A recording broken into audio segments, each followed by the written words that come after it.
पौराणिक कथाओं के अनुसार भगवान परशुराम को श्री हरि विष्णु के छठे अवतार के रूप में माना जाता है। इस दिन पूरे श्रद्धा भाव से लोग भगवान परशुराम और श्री हरि की पूजा करते हैं और ऐसी मान्यता है कि इस दिन की पूजा का विशेष फल प्राप्त होता है।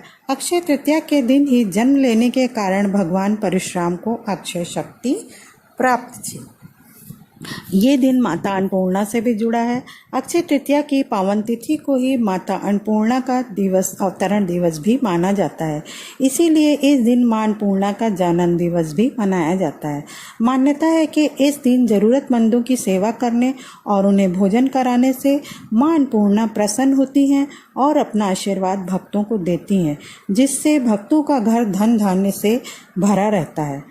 अन्नपूर्णा माता को अन्न की देवी माना जाता है।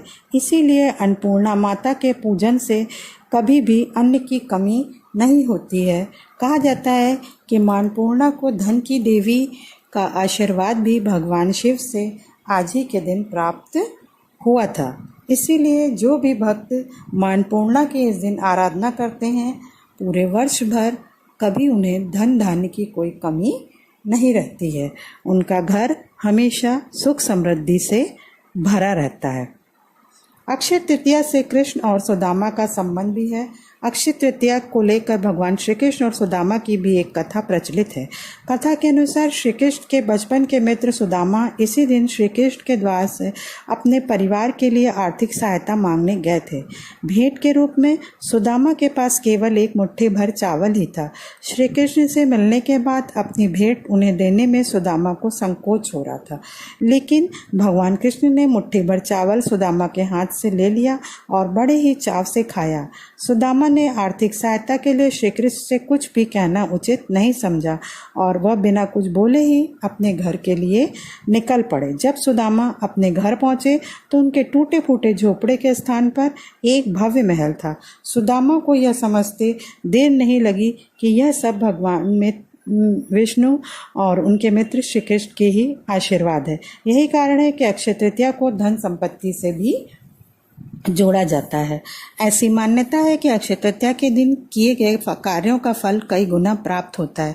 साथ ही यह भी मान्यता है कि इस दिन जो भी धातु खरीदी जाती है वह भविष्य में कई गुना आगे बढ़ती है। यही कारण है कि इस दिन लोग सोना खरीदना शुभ मानते हैं।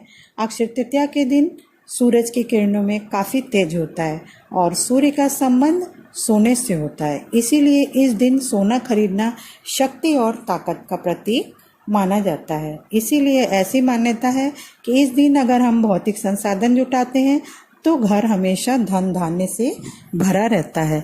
इस दिन लोग सोने के अतिरिक्त चांदी, बर्तन और अन्य कीमती वस्तुओं की खरीदारी भी करते हैं। तो दर्शकों, अब हम इसी के साथ ही अपने कार्यक्रम के समाप्ति करते हैं। अगर आपको हमारा कार्यक्रम पसंद आया हो तो इसे शेयर और लाइक ज़रूर करें। आप सब पर भगवान विष्णु और मां अन्नपूर्णा की कृपा हमेशा बनी रहे। ओम नमो नारायणा। जय महालक्ष्मी माता जी की जय।